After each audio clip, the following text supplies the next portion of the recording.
आज world Parkinson day है ना, विश्व पार्किंसन दिवस है। और हमारी जिम्मेदारी है, क्योंकि हम हेल्थ फील्ड में हैं, न्यूरोथेरेपी को सिखाते हैं, न्यूरोथेरेपी के द्वारा ट्रीटमेंट करते हैं, तो हमारी जिम्मेदारी डबल है कि हम उन लोगों को अवेयर करें जिनके अंदर कुछ सिम्टम्स इस तरीके के देखे जा रहे हैं। उन लोगों को जानकारी दें जो लोग इससे पीड़ित हैं, ताकि वो अपना इलाज न्यूरोथेरेपी से करा सकें। और साथ ही हमारी जिम्मेदारी है कि उन लोगों को भी सचेत करें कि जो गलतियां लगातार होती जा रही हैं और वो कहीं ना कहीं पार्किंसन के पेशेंट इन फ्यूचर में बन सकते हैं। तो आज वर्ल्ड पार्किंसन डे है, इसके उपलक्ष्य में हम बात करेंगे पार्किंसन क्या है, क्यों होता है, क्या सिम्टम्स आते हैं और शरीर कैसे हमें कुछ लक्षण देता है, हमें कुछ संकेत देता है, हमें समझाता है कि हम अपनी लाइफ स्टाइल को सुधारें, नहीं तो हम ला इलाज बीमारी जिसको पार्किंसन कहते हैं उसके शिकार हो सकते हैं ना। हमारी कुछ गलतियां दिन भर में हो सकती हैं, छोटी छोटी गलतियां हो सकती हैं, हमारे चारों तरफ का इन्वायरमेंट हमें बीमार कर सकता है। जैसे मैं कुछ सिम्टम्स आपको बताता हूं कि अगर किसी भी पेशेंट के साथ में या आपके परिवार या घर के किसी सदस्य में इस तरीके के सिम्टम्स आ रहे हैं तो आपको सचेत होने की आवश्यकता है। जैसे आपको सोचने में समय लगता है, यानी कि डिसीजन मेकिंग में आप परफेक्ट नहीं है, बहुत ज़्यादा सोचते हैं या बहुत बार निर्णय नहीं ले पाते हैं, तो ये एक सिम्टम्स हो सकता है कि ये हम गलत डायरेक्शन में जा रहे हैं। डिप्रेशन की जैसी समस्याएं हैं, हम बहुत ज़्यादा डिप्रेस हैं, बहुत ज़्यादा मानसिक उतार चढ़ाव हो रहे हैं, इमोशंस हैं, यानी कि हम बहुत ज़्यादा इमोशनल्स हैं, या कई बार निगलने में समस्या हो रही है, आपको खाना खा रहे हैं, पानी पीने में समस्या है, निगलने में समस्या है और खाना चबाने में भी समस्या है। और इसके साथ साथ आपको दिक्कत हो सकती है आपके स्लीप डिसऑर्डर में, यानी कि स्लीप पैटर्न में चेंज हो सकता है। यानी कि अगर ये समस्याएं आपके साथ हो रही हैं, ये कुछ सिम्टम्स आपको नजर आ रहे हैं कि खाना खाने में दिक्कत हो रही है, उसे चबाने में दिक्कत हो रही है, उसे निगलने में दिक्कत हो रही है, आपके जो थिंकिंग पावर है, डिसीजन मेकिंग पावर है, वो थोड़ी पहले से डाउन होती चली जा रही है, आप डिप्रेस हो रहे हैं या इमोशनल हो रहे हैं, तो ये जो सिम्टम्स हैं ये संकेत हैं कि आप कहीं ना कहीं न्यूरोलॉजिकल डिसऑर्डर की तरफ बढ़ रहे हैं। न्यूरोलॉजिकल डिसऑर्डर का मतलब है कहीं ना कहीं हम मानसिक बीमारी के शिकार हो रहे हैं। अब मानसिक बीमारी का मतलब यह है कि आप कुछ चीजों को, जो हमारा ब्रेन है, नर्वस सिस्टम है, आपकी बॉडी को कंट्रोल करता है, आपका सोचने, समझने, दौड़ने, भागने या खाने, चबाने के, निगलने की इन सभी फिजिकल एक्टिविटीज को हमारे ब्रेन के द्वारा कंट्रोल किया जाता है। और यही धीरे धीरे स्लो होती जा रही है। अभी तक हमें बीमारी का डायग्नोज नहीं हुआ, लेकिन बॉडी ने सिम्टम्स देना शुरू कर दिए हैं, सिम्टम्स देना शुरू कर दिए हैं। और धीरे धीरे ये सिम्टम्स अब और आगे बढ़ रहे हैं कि आपके हाथों में कंपन आना शुरू हो रहा है, आपके पैर लड़खड़ा रहे हैं, आपके शरीर में कंपन महसूस हो रहा है और धीरे धीरे आपकी जो मूवमेंट है वो स्लो होती जा रही है, आपकी फिजिकल मूवमेंट स्लो हो रही है, आपकी मसल्स स्टिफ होती चली जा रही हैं, आपके बॉडी में स्टिफनेस आती चली जा रही है, बॉडी रिजिड होती चली जा रही है और कहीं ना कहीं आपका पोस्चर और बैलेंस भी बिगड़ रहा है। आप झुककर चलने लग रहे हैं, आप चलते हुए कभी तेजी से चलते हैं, कभी स्लो हो जाते हैं, कभी बैलेंस, कभी ऐसा लगता है कि हम गिरने वाले हैं, कभी ऐसा लगता है कि हमारा बैलेंस ना बिगड़ जाए, और कई बार तो हमारी ऑटोमेटिक जो मूवमेंट है ये अपने आप होने लग जाती हैं। जैसे हमारा हाथ अपने आप, हम कुछ मूवमेंट नहीं कर रहे लेकिन हम बैठे हुए हैं तो हाथ अपने आप हिलने लग गया, हमारी गर्दन अपने आप हिलने लग जाती है, हमारे पैर अपने आप हिलने लग जाते हैं, तो अनवांटेड मूवमेंट आपकी बॉडी करने लग जाती है। और यहीं पर धीरे धीरे आपके शब्दों में भी चेंजेस आते हैं, यानी कि जब आप प्रोनाउंसिएशन करते हैं, जब आप बोलते हैं, तो बोलने में भी आपको फर्क नजर आता है, स्पष्ट शब्द नहीं निकलते हैं, आपका प्रोनाउंसिएशन कुछ गैपिंग हो जाता है। तो इस तरीके से, और कई बार जब आप साइन करने बैंक में जाते हैं या कहीं पर आप साइन करते हैं, तो साइन करने में भी आपके साइन गड़बड़ होने की स्थिति में आ रहे हैं। तो ये सारी जो चेंजेस हैं, ये सारे चेंजेस आपको एक संकेत दे रहे हैं कि अब हमें सचेत होने की आवश्यकता है, कहीं ना कहीं हम मानसिक, यानी कि हम पार्किंसन जैसी बीमारी का शिकार हो सकते हैं। अभी तक भी आपको ये डायग्नोज नहीं होगा कि ये बीमारी डायग्नोज में पार्किंसन ही है। ऐसी स्थिति में जब हम किसी न्यूरोलॉजिकल डॉक्टर को दिखाते हैं, किसी ब्रेन के डॉक्टर को दिखाते हैं, तो वो फिर आपके इन सिम्टम्स की स्पीडली, यानी कि कितनी बार आपको ये चीजें हो रही हैं, सुबह से शाम तक हो रही हैं, कितनी फ्रिक्वेंटली हो रही हैं, उनके आधार पर ये डिसाइड करता है कि अब आप पार्किंसन के शिकार हो चुके हैं। पार्किंसन है क्या? सबसे पहले ये समझने की जरूरत है, हमारी बॉडी की जो मूवमेंट है, मैं दौड़ रहा हूं, मैं खड़ा हूं, मेरे हाथ चल रहे हैं, ये मेरी इच्छा से हो रहा है। मैं खड़ा हूं तो अपनी इच्छा से खड़ा हूं, है ना। मैं अगर बैलेंस बनाकर खड़ा हूं तो मैं अपनी इच्छा से खड़ा हूं। मेरे हाथ मेरे कंट्रोल में है तो ये मेरी इच्छा से हैं। जब इनके ऊपर हमारी इच्छाएं धीरे धीरे कमजोर होने लग जाती हैं, यानी कि मैं हाथ को रोकना चाह रहा हूं लेकिन फिर भी हाथ हिल रहा है, मैं खड़े होना चाहता हूं लेकिन मुझे फिर भी ऐसा लगता है कि कहीं गिर ना जाऊं, मैं चलने की कोशिश करता हूं तो लेकिन मुझे लगता है कि मेरी स्पीड अपने आप बढ़ रही है या स्लो हो रही है। तो ये जो तरीके से, ये सब सिम्टम्स हैं हमारे पार्किंसन के। और ये पार्किंसन क्या है? जब हमारी बॉडी में डोपामाइन नामक जो केमिकल है वो धीरे धीरे स्लो डाउन हो जाता है। हमारी बॉडी में हमारी इन मसल्स मूवमेंट को कंट्रोल करने के एक न्यूरोट्रांसमीटर काम करता है जिसका नाम है डोपामाइन। हमारे ब्रेन का 12 मुख्य केमिकल में से एक है, यानी कि ब्रेन ही इन केमिकल्स को बनाता है।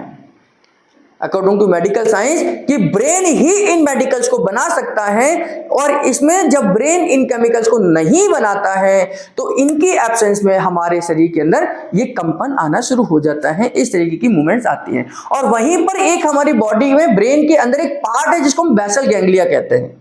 तो बेसल गैंग्लिया भी अपना स्लो होना शुरू कर देता है, स्लो होना शुरू कर देता है। तो बेसल गैंग्लिया और डोपामाइन केमिकल, इन दोनों के कोऑर्डिनेशन से हमारे शरीर एक संतुलित अवस्था में काम करता है ना।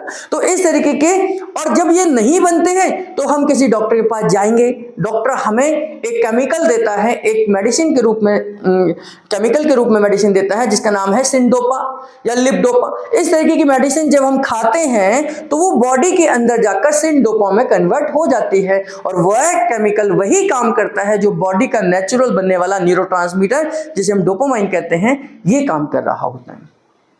शुरुआत में तो आपके डोज बहुत हल्की है, जब आप डॉक्टर के पास जा रहे हैं बहुत हल्की डोज से शुरुआत होती है और वो डोज आपके लिए प्राप्त हो जाती है, लेकिन जैसे जैसे टाइम पीरियड बढ़ता चला जाता है हमारी बॉडी का, ब्रेन का केमिकल उन अपने केमिकल्स को बनाना बंद करता चला जाता है और हम धीरे धीरे अपने एलोपैथी के ऊपर डिपेंडेंट होने लग जाते हैं। यानी कि धीरे धीरे हम बैसाखी पकड़ लेते हैं आर्टिफिशियल मेडिसिन का, एलोपैथिक मेडिसिन का, अंग्रेजी दवाइयों का, और हम डिपेंडेंट हो जाते हैं टोटल और टोटल बाहर की दवाइयों पर। अब हमारा शरीर जो काम कर रहा है या रुक रहा है, ये सब डिपेंड करता है हमारी मेडिसिन की डोज पर, कि हम अगर मेडिसिन की डोज ले रहे हैं तो शरीर बिल्कुल ठीक है, नहीं तो उसकी डोज का असर खत्म होते ही फिर हमारे शरीर में वही कंपन महसूस होने लग जाते हैं, है ना। तो अब इस कंडीशन में क्या होगा कि हमें ये समझ आने की जरूरत है कि इसके कारण क्या क्या हो सकते हैं। भाई क्या कारण है कि हम उन कारणों को ध्यान में रखें ताकि हम इस तरीके की बीमारी से बच सकें। तो उसमें एक एनवायरमेंटल फैक्टर है कि आप किस वातावरण में रहते हैं। आपके चारों तरफ एक डिप्रेशन का माहौल है, मानसिक तनाव का माहौल है, आपके घर में जो एक माहौल है वो बार बार आपको इरिटेट करता है, बार बार आपको मानसिक परेशानियां होती हैं, बार बार आपको गुस्सा आता है, आप इरिटेट होते हैं, आप डिप्रेशन में जाते हैं, आप ये सोचते हैं कि कहाँ मैं अंदर किस माहौल में फंस गया हूं। तो ये मानसिक तनाव जो है वो धीरे धीरे कर आपके ब्रेन के केमिकल्स का संतुलन बिगाड़ देता है, आपके वेसल गैंग्लिया के फंक्शन को डिप्रेस कर देता है, और यहां से शुरुआत हो सकती है पार्किंसन की। इसी तरीके से आपको दिक्कत आ सकती है कि जब आप जिस वातावरण में रह रहे हैं अगर यहां पर हैवी पार्टिकल्स हैं, यानी कि पॉल्यूशन बहुत ज्यादा है, आप जो पानी पी रहे हैं वो पानी बहुत गलत है, यानी कि हम टीडीएस चेक करते हैं तो उसका टीडीएस बहुत लो कैटेगरी का है, आपको मिनरल्स नहीं मिल रहे हैं, है ना। TDS में जब हम बहुत ज्यादा फिल्टर कर देते हैं पानी को, बहुत ज्यादा प्यूरिफाई कर देते हैं, तो उसके अंदर जो मिनरल्स हैं वो लॉस हो जाते हैं, और उसके मिनरल्स के लॉस होने की वजह से हमारे ब्रेन के सेल स्टिमुलेट नहीं होते, वो काम नहीं कर पाते हैं। तो शुद्धता से भी ज्यादा शुद्ध पानी अगर हम पीते हैं तो वो भी हमारे ब्रेन के सेल को डेड करता है, क्योंकि हमारे ब्रेन के सेल का बेसिक जो नेसेसरी जो चीज है, वो जो आवश्यक चीजें हैं, वो हमारे मिनरल्स, ऑक्सीजन, ब्लड सप्लाई है। तो ब्लड सप्लाई के थ्रू ही मिनरल्स मिलेंगे, ऑक्सीजन मिलेगा। तो मिनरल्स भी हमारे शरीर के लिए बहुत जरूरी है। जैसे जिंक के समय पर देखा गया कि अगर जिंक बहुत ज्यादा डाउन चला जाए तो आपकी मेमोरी लॉस होना शुरू हो जाती है, यानी कि ब्रेन के लिए जिंक की आवश्यकता है। तो इसलिए टोटल मिनरल्स हमारे ब्रेन के लिए जरूरी हैं। तो हम किस वातावरण में रह रहे हैं, दूषित वातावरण में रह रहे हैं, हम पानी कितना कैसा ले रहे हैं, हमारा खाना कैसा है, इन सब पर भी आपकी मानसिक बीमारी का कारण डिपेंड करता है। और जिस तरीके का हमारा वर्क है, यानी कि हमारा वर्क स्टाइल कैसा है, हमारी जॉब रात को है, नाइट जॉब है, तो हमारे शरीर का एक बायोलॉजिकल क्लॉक है कि हमें रात को सोना है तो सोना ही चाहिए। हमारे शरीर के अंदर जो इंटरनल टूट फूट होती है, हमारे शरीर के अंदर जितना भी ओवरहॉलिंग होती है, यानी कि हमारे शरीर के अंदर जो इंटरनल प्रोसेस है उसको रिपेयरिंग करने का समय रात का है। हमारे दिन भर में बहुत सारी चीजें ऐसी होती हैं जहां हमें इंटरनल इंजरीज होती हैं, हमारे शरीर में थकान होती है, ब्रेन थक जाता है काम करते करते। अब हमें एक रेस्ट की जरूरत है, और वो रेस्ट का जो समय है, प्रॉपर समय है, वो रात का समय है। अगर आप लंबे समय तक नाइट जॉब कर रहे हैं, यानी कि आपकी जॉब यानी कि वर्किंग जो टाइमिंग है वो नाइट का है, तो कहीं ना कहीं आप मानसिक और ब्रेन से रिलेटेड बीमारियों के शिकार हो सकते हैं। मेडिकल साइंस की रिसर्च तो यहां तक कहती है कि वे लोग ज्यादा रेशो में बीमार होते हैं जो दिन की अपेक्षा रात में काम करते हैं, यानी कि उनके बीमार होने के चांसेस ज्यादा हैं कि जो लोग दिन की अपेक्षा रात में काम कर रहे हैं, जो लोग अपनी नींद को प्रॉपर तरीके से नहीं ले पा रहे हैं। और ऐसे बच्चे आगे जाकर अग्रेसिव, हाई बीपी के पेशेंट, डिप्रेशन के पेशेंट, डायबिटीज के पेशेंट बन जाते हैं, जो बच्चे रात को उठकर देर रात तक पढ़ाई करते हैं। हालांकि उस समय तो हो सकता है कि उनको अच्छे नंबर आ जाएं, हो सकता है कि एक अच्छा मार्किंग स्कोर कर लें, लेकिन इन फ्यूचर में वो कहीं ना कहीं शरीर के साथ और सेहत के साथ खिलवाड़ करते हैं। तो रात को 11 बजे से लेकर 4 बजे की नींद आपके लिए कंपलसरी है, और ये इंटरनल मेडिसिन के रूप में काम करती है, यानी कि शरीर के अंदर आने वाली बीमारियों का इलाज शरीर खुद करता है। लेकिन वो टाइमिंग है 11 बजे से 4 बजे का, जिस समय हम पूरे 100% रिलैक्सेशन की अवस्था में होते हैं। तो यानी कि हमारी लाइफ स्टाइल हमारी बीमारी का कारण बन सकती है। बहुत सारे लोगों को ये भी एक कारण बनता है कि एक्सीडेंटल इंजरी होना। कई बार रोड पर एक्सीडेंट हो जाता है, कहीं हम गिर जाते हैं, चोट लग जाती है, सिर में चोट लग जाती है, तो ब्रेन के किसी हिस्से में खास तौर से चोट लगने से भी पार्किंसन की बीमारी आ सकती है। पार्किंसन की बीमारी आ सकती है। हम बहुत लंबे समय तक डिप्रेशन में रहे हैं, 1 साल, 2 साल, 3 साल, 6 महीने लगातार रहे हैं, हम इस स्ट्रेस से गुजरे हैं, चाहे वो फाइनेंशियल स्ट्रेस हो सकता है या रिलेशनशिप का हो सकता है, बच्चों में पढ़ाई का स्ट्रेस हो सकता है, नौजवानों में नौकरी का स्ट्रेस हो सकता है, और भी कई तरीके के स्ट्रेस हैं। अपनी हेल्थ को लेकर हो सकता है कि कोई व्यक्ति लंबे समय तक अपनी किसी न किसी बीमारी से परेशान है और वो इतना ज्यादा डिप्रेस हो गया है, तो उसके ब्रेन के अंदर भी सप्रेशन चला जाता है, डिप्रेशन चला जाता है, और उसकी वजह से ब्रेन के जो केमिकल्स हैं, ब्रेन का जो बेसल गैंग्लिया पार्ट है, वो धीरे धीरे हाइपो कंडीशन में चला जाता है, और इस हाइपो कंडीशन में जाने पर आपके शरीर के अंदर पार्किंसन जैसे जो शुरुआत में मैंने आपको सिम्टम्स बताए, उस तरीके के सिम्टम्स आ सकते हैं। अब हमें समझने की जरूरत है कि क्या करना है, न्यूरोथेरेपी का क्या रोल है। अब ये बीमारी के कुछ सिम्टम्स दिखाई दे रहे हैं, या हमें ये लग रहा है कि जो बॉडी चेंजेस दे रही है वो इस तरफ डायरेक्शन में जा रही है, तो हमें करना क्या है। सबसे पहले हमें अपने खान पान को सुधारना है। खान पान को सुधारने का मतलब है कि हमें सात्विक भोजन की तरफ जाना है। सात्विक भोजन की डेफिनेशन ये है कि जो आप इजीली डाइजेस्ट कर सकते हैं उस खाने को हमने लेना है, यानी कि जो खाना 2 से 3 घंटे में डाइजेस्ट हो जाए, गूगल अंकल आजकल सब कुछ जानकारी दे देते हैं कि कौन सा खाना कितनी देर में डाइजेस्ट होता है। हम राजमा खाएंगे तो कितनी देर में डाइजेस्ट होंगे, हम चावल खाएंगे तो कितनी देर में डाइजेस्ट होंगे, हम मूंगफली खाएंगे तो कितनी देर में होंगे। तो सब चीज की जानकारी आज गूगल पर है। तो आपको वो खाना खाना है जो आपको विद इन 3 आवर्स यानी 3 घंटे के अंदर अंदर डाइजेस्ट हो जाए, जिसको आपके शरीर को बहुत ज्यादा मेहनत ना करनी पड़े। वो मौसम के अनुसार सारी सब्जियां, दाल, फल अलग अलग हो सकते हैं, तो हमें उस पर कॉन्सेप्ट पे जाना है। दूसरी चीज, हमारी लाइफ स्टाइल में हमें ये ध्यान करना है कि हमें पर्याप्त रेस्ट लेना है, पर्याप्त व्यायाम, पर्याप्त हमें रिलैक्सेशन चाहिए, यानी कि नींद पूरी होना जरूरी है। बॉडी पूरे दिन काम कर सकती है, चलेगा, लेकिन रात के समय पर पूरा 100% रिलैक्स होना चाहिए। रात के 6 से 8 घंटे की नींद आपके लिए जरूरी है, इसको हम नजरअंदाज नहीं कर सकते अगर हम ये चाहते हैं कि हमारा शरीर स्वस्थ बना रहे।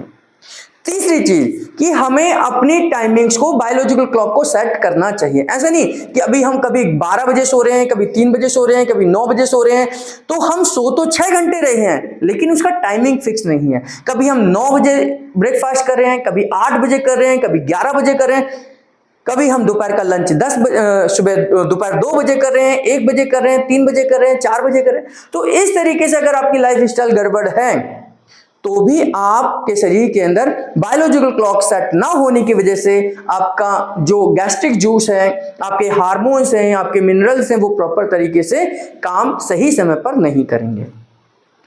अपने शरीर को फिजिकल एक्टिविटीज के साथ भी जोड़ना जरूरी है, क्योंकि हमारे शरीर के अंदर जितनी भी सेल हैं उनकी बेसिक नीड ऑक्सीजन है। जब तक शरीर के हर सेल को या ब्रेन के सेल को ऑक्सीजन मिलती रहेगी, वो अपना काम करते रहेंगे। कहा जाता है हम जितनी भी ऑक्सीजन लेते हैं, मान लीजिए मैं एक लंबी गहरी सांस लेता हूं, इसमें से 30% जो ऑक्सीजन है केवल इतने से हिस्से में जाती है। यानी कि आप ये कल्पना कीजिए कि मैं अगर 100 ml के करीब ऑक्सीजन एक ले रहा हूं तो उसमें 30 ml तो केवल ब्रेन को चाहिए और बाकी 70% में आपकी पूरी बॉडी है। तो ब्रेन को एक अच्छा खासा ऑक्सीजन का लेवल चाहिए। तो ब्रेन के लिए ऑक्सीजन पर्याप्त मात्रा में पहुंचे तो हमें फिजिकल एक्टिविटी, व्यायाम, योग, आसन, प्राणायाम करने चाहिए। उसमें 5 तरीके के अगर आप व्यायाम करते हैं यानी कि योग आसन करते हैं तो बहुत अच्छा है। जैसे अनुलोम विलोम है, कपालभाति है, वस्त्रिका है, भ्रामरी है और ओम का उच्चारण है। अगर हम इनको 5-5 मिनट भी करें तो अनुलोम विलोम, कपालभाति, वस्त्रिका, भ्रामरी और ओम का उच्चारण, तो 25 मिनट का ये समय आपके ब्रेन में ऑक्सीजन लेवल को बढ़ाने के लिए बहुत अच्छा काम करेगा। तो ये तो आपकी जिम्मेदारी है। अब एक न्यूरोथेरेपिस्ट क्या करेगा? अगर न्यूरोथेरेपिस्ट के पास इस तरीके के पेशेंट आते हैं तो 2 चीजों को ध्यान में करना है। क्या पेशेंट को पिछले 1-2 साल में पार्किंसन की बीमारी हुई है या पेशेंट हमारे पास में 10 साल पुराना है? दोनों में अंतर है। अगर पेशेंट अभी 1 या 2 साल से पार्किंसन के बीमारी का शिकार है तो उसका अलग ट्रीटमेंट होगा, और अगर पेशेंट 5 साल से ज्यादा पार्किंसन की बीमारी का पेशेंट है तो उसका अलग ट्रीटमेंट होगा, क्योंकि दोनों में पार्किंसन की डोज अलग अलग होगी। तो उस समय पर सबसे पहले हमें बॉडी से डिटॉक्सिफिकेशन पर काम करना है। तो इसके लिए हम जो फॉर्मूला दे सकते हैं, हमारे पेट के लिए 20 टॉप फिंगर NNS ये फॉर्मूला देते हैं, 20 टॉप फिंगर 6 NNS नॉर्मल और अजय नॉर्मल फॉर्मूला, और किडनी क्लियर के साथ दीजिए। ये जो फॉर्मूला है बॉडी के लेवल को यानी कि बॉडी के सिस्टम को लेवल में लाता है और बॉडी से टॉक्सिन्स को रिमूव करता है। सबसे पहले शुरुआत में 20 टॉप फिंगर 6 NNS और normal Ajay normal kidney clear के साथ 7 लीवर 0 7 मिको 0 के साथ देना है। इसके बाद में फिर हमें उनकी बॉडी के सिस्टम पर काम करना है कि बॉडी का नेचर एसिडिक है या अल्कलाइन है, उस सिस्टम पे काम करना है। और फिर उसके बाद ये समझना है कि क्या बॉडी के अंदर जो सिनडोपा वो ले रहे हैं सालों से उसकी एक्सेस तो नहीं हो गया, उसकी जरूरत से ज्यादा मात्रा तो नहीं हो गई। तो उस समय पर हमें हमारे शरीर हमारे न्यूरोथेरेपी में वेसल गैंग्लिया का फॉर्मूला है जिसको हमें अप्लाई करना है। अगर डोपामाइन की कमी है तो उस समय पर हमें 20 मेडुला मल्टीप्लाई बाय 3 ट्रीटमेंट और 12 gas I multiply by 3 treatment का इस्तेमाल करना है। 20 मेडुला मल्टीप्लाई बाय 3 ट्रीटमेंट और 12 gas I multiply by 3 treatment का इस्तेमाल करेंगे। इससे आपके ब्रेन में डोपामाइन बनना शुरू होता है और साथ ही साथ आपकी स्मॉल इंटेस्टाइन भी डोपामाइन को बनाती है, क्योंकि मेडिकल साइंस के हिसाब से अगर 80% डोपामाइन ब्रेन में बनता है तो 20% आपके स्मॉल इंटेस्टाइन के एंट्रिक नर्वस सिस्टम में भी बनेगा। तो एंट्रिक नर्वस सिस्टम को भी स्टिमुलेट करने की आवश्यकता है। एंट्रिक नर्वस सिस्टम आपके स्मॉल इंटेस्टाइन का नर्वस सिस्टम है, जो कि ब्रेन के हर केमिकल को बनाने की क्षमता रखता है, भले ही थोड़ी मात्रा में बनाता है। तो उसके लिए हमने क्या करा, 12 गैस आई का इस्तेमाल करा और 3 बार करा, 1-1 मिनट के गैप में 3 बार हम 12 गैस आई का इस्तेमाल करेंगे। 20 मेडुला जो कि डोपामाइन पर काम करता है, उसके लिए हम 20 मेडुला मल्टीप्लाई बाय 3 ट्रीटमेंट का इस्तेमाल करेंगे। इसके साथ क्योंकि ये न्यूरोलॉजिकल डिसऑर्डर है, तो इसमें कहीं ना कहीं हमारे न्यूरोट्रांसमीटर्स की भूमिका है। तो प्योर न्यूरोट्रांसमीटर फॉर्मूला हमारी न्यूरोथेरेपी में है, pure neurotransmitter formula plus oxygen, क्योंकि ऑक्सीजन से हर जगह पर आपके न्यूरोट्रांसमीटर काम करते हैं। तो pure neurotransmitter formula plus oxygen का इस्तेमाल हम इस ट्रीटमेंट के सीक्वेंस में करेंगे। साथ में हमें यह ध्यान करना है, क्योंकि हमारे नर्वस सिस्टम का बेसिक कॉन्सेप्ट हमारे विटामिन्स हैं। नर्वस सिस्टम के यानी कि हमारे न्यूरॉन्स का बेसिक स्ट्रक्चर जो तैयार होता है वो विटामिन से होता है। तो उसके लिए हमारी न्यूरोथेरेपी में एक मल्टी विटामिन फॉर्मूला है। उस मल्टी विटामिन फॉर्मूले के साथ साथ हम कोल्ड ट्रीटमेंट का इस्तेमाल करेंगे। तो cold treatment plus multi vitamin formula आपके शरीर, आप जो भी कुछ खा रहे हैं वहां से विटामिन को एब्जॉर्ब करने के लिए दिया गया है। तीसरा, क्योंकि गुरुजी ये कहते हैं कि जितनी भी बड़ी बड़ी बीमारियां हैं उसमें कहीं ना कहीं पेशेंट को यूडीएफ तो आएगा ही आएगा। तो UDF is the basic cause of any big और स्मॉल डिजीज, यानी कितनी भी बड़ी और कितनी भी छोटी बीमारी है उसका बेसिक कॉज हमारा यूडीएफ है। तो यूडीएफ को ठीक करने के लिए हमारे पास बहुत सारे फॉर्मूलेज हैं, उनमें से किसी एक फॉर्मूले का इस्तेमाल कर सकते हैं। जैसे ओल्ड यूडीएफ है, यूडीएफ है, न्यू यूडीएफ है, न्यू यूडीएफ चेंज फॉर्मूला है, इस तरीके के फॉर्मूलेज का इस्तेमाल कर सकते हैं। अब रही कि हमारे शरीर की जो मूवमेंट है वो प्रॉपर तरीके से काम करे, तो उसके लिए एक हमारा ऑक्सीजन हार्मोनल ट्रीटमेंट है। ऑक्सीजन हार्मोनल ट्रीटमेंट हमारा लास्ट में जाएगा जब पेशेंट को फर्क आना शुरू हो गया। तो ऑक्सीजन हार्मोनल ट्रीटमेंट से हम हार्मोन्स पर, ऑक्सीजन पर, न्यूरोट्रांसमीटर्स पर काम करते हैं और इससे धीरे धीरे इस बीमारी में फर्क पड़ता है। अपने खुद का एक्सपीरियंस आपके साथ शेयर करता हूं। मैं अभी कुछ दिन पहले औरंगाबाद में गया, वहां पर एक पेशेंट देखा, पार्किंसन का पेशेंट है, उसके हाथ ऐसे ऐसे हिल रहे हैं और केवल एक ट्रीटमेंट से, केवल न्यूरोथेरेपी के एक ट्रीटमेंट से विदिन 5 से 7 मिनट के ट्रीटमेंट से उसके हाथों के कंपन में फर्क आता है। केवल 5 से 7 मिनट के ट्रीटमेंट से हमने जो अप्लाई करा और उसमें उसके हाथों की मूवमेंट में फर्क आता है, इसका मतलब है कि न्यूरोथेरेपी आपके शरीर के अंदर डोपामाइन को बना सकती है। पार्किंसन में अगर आपकी जो मूवमेंट इस तरीके की है तो दुनिया का कोई भी केमिकल इसको रोक नहीं सकता, केवल डोपामाइन को छोड़कर। तो हमारे 5 से 7 मिनट के ट्रीटमेंट से भी डोपामाइन बन सकता है अगर हम इसे लगातार 120 दिन तक ट्रीटमेंट दें तो पार्किंसन रिवर्सेबल हो सकता है। डिपेंड ये करता है कि आपके पार्किंसन कितना पुराना है।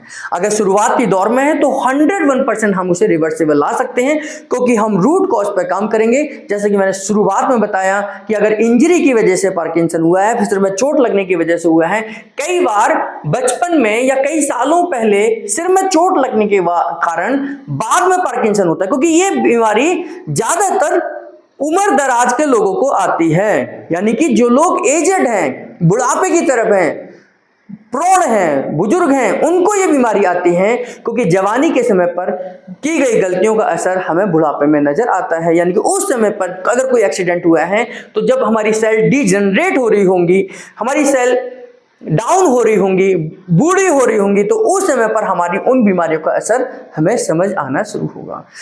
कई बार ये बीमारी जेनेटिक भी हो सकती है। जेनेटिक बीमारी का मतलब है कि शुरुआत में पार्किंसन नहीं है, लेकिन हमारे चारों तरफ के इन्वायरमेंटल फैक्टर की वजह से, पॉल्यूशन की वजह से, हमारे खाने पीने के गलत तरीके से धीरे धीरे हमारे जीन्स में बदलाव आता है। हमारे जीन्स में बदलाव आता है और वहां पर पार्किंसन का फैक्टर डेवलप हो जाता है। जीन्स के अंदर जो है वो पार्किंसन का फैक्टर डेवलप हो जाता है और वो जेनेटिक बीमारी के रूप में हमें नजर आता है। इसका एक और कारण हेरिडिटी भी हो सकता है कि अगर किसी पेशेंट के माँ बाप को, दादा दादी को पार्किंसन है और लंबे समय तक रहा है, लंबे समय तक उन्होंने उसका सामना किया है, लगभग 10 साल या 10 साल से ऊपर का सामना किया है, तो वहां पर उस तरीके के जीन्स डेवलप हो जाते हैं जो पार्किंसन के डेवलपमेंट में आ जाते हैं, यानी कि वो विकृत जीन्स डेवलप हो जाते हैं और वो विकृत वाले यानी कि defected genes generation to generation चलते हैं। यानी कि जो बीमारी हमें माता पिता की वजह से आती है, दादा दादी की वजह से आती है, हमारे फोर फादर की वजह से आती है, तो उसको हम हेरिडिटी यानी कि विरासत में आने वाली बीमारी के रूप में देख सकते हैं। जो बीमारियां हमारे माता पिता से नहीं है लेकिन हमारी लाइफ स्टाइल एक लंबे समय तक गड़बड़ रही है, हमारी लाइफ स्टाइल, जैसे अगर मैं बात करूं फॉर एग्जांपल, दिल्ली में रहने वाले लोगों को लंग्स से रिलेटेड प्रॉब्लम होगी ही होगी, ऐसा मेडिकल साइंस कहती है। यानी कि जो लोग भी दिल्ली और दिल्ली के आसपास के एरिया में रहते हैं या ईस्ट दिल्ली में रहते हैं या ऐसे जगहों पर रहते हैं जहां पॉल्यूशन हाई लेवल में है, वहां पर उन लोगों को लंग्स से रिलेटेड डिजीज होगी ही होगी, ये फिक्स है, ऐसा हमारी मेडिकल साइंस की रिसर्च कहती है। तो ये क्या है, इन्वायरमेंटल फैक्टर है कि भाई दिल्ली में रहने वाले लोगों को तो लंग्स से रिलेटेड डिजीज होगी ही होगी, उसे कोई भी चेंज नहीं कर सकता। तो ये इन्वायरमेंटल फैक्टर है। ऐसे ही इन्वायरमेंटल फैक्टर के कारण हमारे जीन्स में तब्दीली होती है, हमारे जीन्स में गड़बड़ी आती है और हम धीरे धीरे पार्किंसन की तरफ बढ़ते हैं, क्योंकि ब्रेन की जो केमिकल है वो डाउन होना शुरू हो जाता है। जो जहां से डोपामाइन बन रहा है वो सेल डेड होने लग जाते हैं, वो डिफेक्टेड होने लग जाते हैं और पार्किंसन में हमारा डोपामाइन डाउन चला जाता है। तो अगर हम समय रहते सही तरीके से अपनी डाइट को, अपनी एक्सरसाइज को और नेचुरल तरीके से ट्रीटमेंट कराएं, चाहे वो न्यूरोथेरेपी हो सकता है, नेचुरोपैथी हो सकता है, योगा हो सकता है, एक्यूप्रेशर हो सकता है, जिसमें हम बॉडी के सिस्टम को ठीक करने की कोशिश कर रहे हैं, ना कि हम बॉडी को बैसाखी देने की कोशिश कर रहे हैं। अगर हम इस तरीके से काम करें तो निश्चित तौर पर एक दिन में तो नहीं, लेकिन एक दिन हम पार्किंसन पर विजय प्राप्त कर सकते हैं, पार्किंसन को ठीक कर सकते हैं। और समय रहते हमें ये ध्यान करना है कि हमारे को किस तरीके से इस बीमारी से लड़ना है, समझना है और लोगों को अवेयर करना है। तो आज वर्ल्ड पार्किंसन डे है, इसमें हमने कुछ चीज़ें आपको सजेस्ट की हैं। मैं उम्मीद करता हूँ आपको समझ आया होगा और ये भी उम्मीद करता हूँ कि आप इस वीडियो को अपने सोशल मीडिया प्लेटफॉर्म पर या अपने नियर टू डियर लोगों को जरूर शेयर करेंगे, ताकि आज वर्ल्ड पार्किंसन डे में उनको भी पता चले कि हम कहाँ गलती कर रहे हैं और इन फ्यूचर में कहीं हम इन बीमारियों के शिकार ना हो जाएं। धन्यवाद।